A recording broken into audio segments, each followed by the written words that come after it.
안녕하세요. 달달이슈입니다. 오늘은 우리가 꿈꾸는 이상적인 국가의 두 얼굴을 비교해 보려 합니다.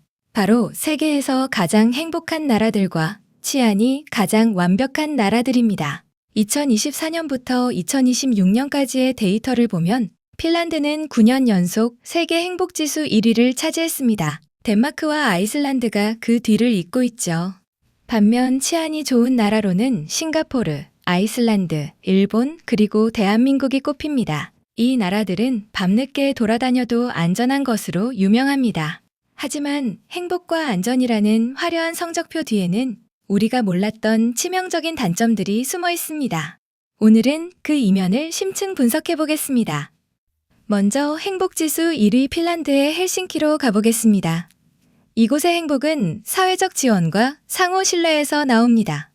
핀란드인들은 정부가 부패하지 않았다고 믿으며 위기 상황에서도 국가가 나를 지켜줄 것이라는 확신을 가지고 살고 있습니다. 덴마크의 코펜하겐은 휘게 문화로 대변됩니다. 가족과의 저녁 식사, 여유로운 자전거 퇴근길이 일상이 되는 곳이죠. 이들은 소득의 46%를 세금으로 내지만 불만이 적습니다. 의료와 교육이 무상으로 제공되는 강력한 복지 시스템 덕분입니다. 하지만 이 완벽해 보이는 행복 국가들의 첫 번째 단점, 바로 느린 행정 처리입니다. 특히 의료 서비스에서 심각한 병목 현상이 나타납니다. 핀란드에서는 비응급 전문의 진료를 받기 위해 법적 한도인 6개월을 넘겨 대기하는 환자가 1만 8천 명이 넘습니다. 스웨덴 정부 역시 의료 대기 시간을 줄이기 위해 수조 원을 투자했지만 감사 결과 그 효과는 미미한 것으로 드러났습니다. 의료진들은 환자를 돌보는 시간보다 복잡한 문서 작업과 보고서 작성에 더 많은 시간을 할애하며 관료주의의 늪에 빠져 있습니다. 덴마크 역시 마찬가지입니다. 교사와 간호사들은 실제 수업이나 간호보다 액션 플랜 수립 등 행정 작업에 지쳐가고 있습니다. 두 번째 단점은 더욱 충격적입니다. 행복 국가로 불리던 북유럽의 치안이 급격히 악화되고 있다는 점입니다.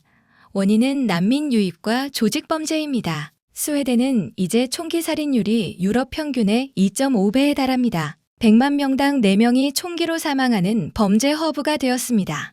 2024년 기준 스웨덴에서는 약 6만 2천 명이 조직범죄 네트워크에 직간접적으로 연루된 것으로 추정됩니다. 특히 충격적인 것은 갱단들이 텔레그램을 통해 13에서 14세 아이들을 살인 청부업자로 고용한다는 사실입니다. 사무라이 바넨이라는 채널에서는 덴마크 내 살인 계약에 약 1억 원의 현상금을 거는 구체적인 모집글이 올라오기도 했습니다.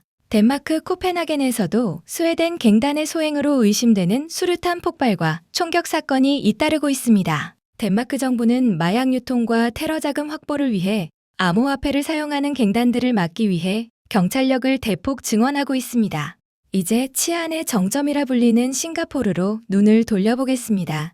싱가포르의 야간 보행 안전감은 95%로 세계 1위 수준입니다. 싱가포르의 안전은 강력한 무관용 원칙에 기반합니다.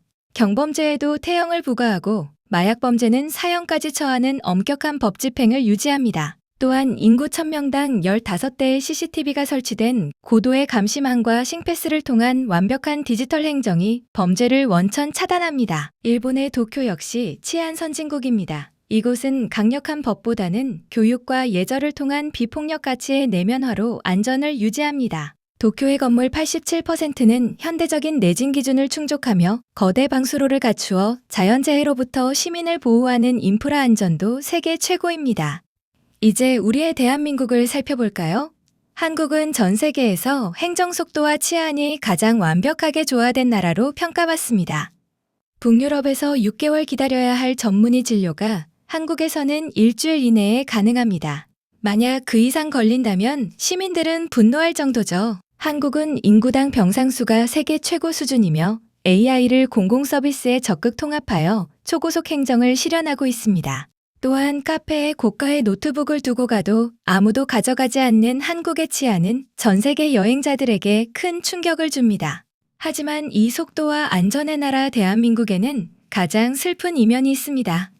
바로 심각한 사회적 고립입니다. 대한민국은 유치원부터 노인까지 끊임없는 경쟁 속에 놓여 있습니다.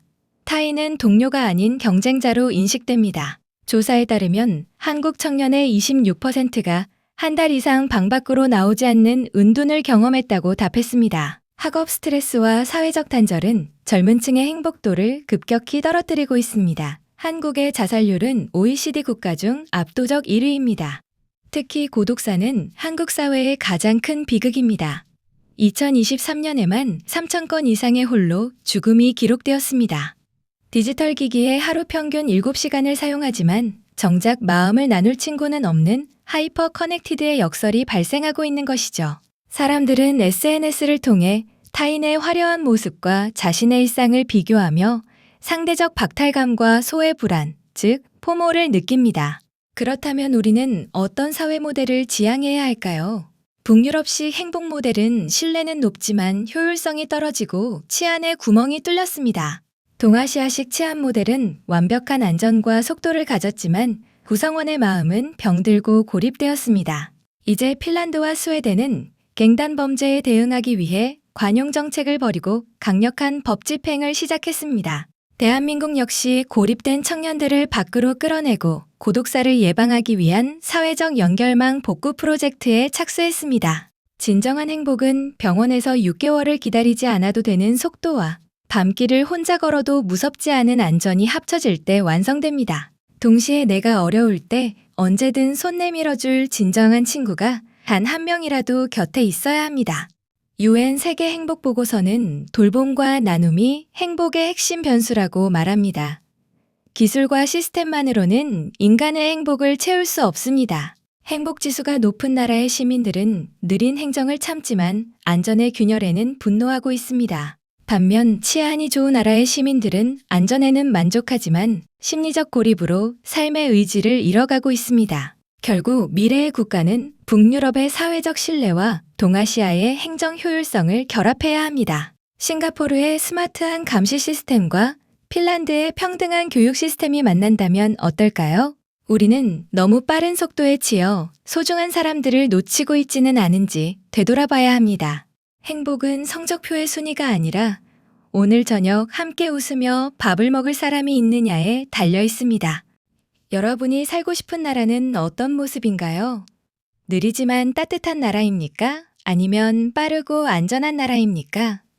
북유럽의 사례는 우리에게 관용과 안전 사이의 정교한 균형이 얼마나 어려운지 가르쳐줍니다. 한국의 사례는 우리에게 성공과 행복이 결코 같은 단어가 아님을 증명하고 있습니다. 영상에서 살펴본 데이터들은 각 국가가 처한 위기와 기회를 명확히 보여줍니다. 느린 행정은 디지털 전환을 통해 개선될 수 있지만 무너진 치안과 고립된 마음은 회복하는 데 오랜 시간이 걸립니다.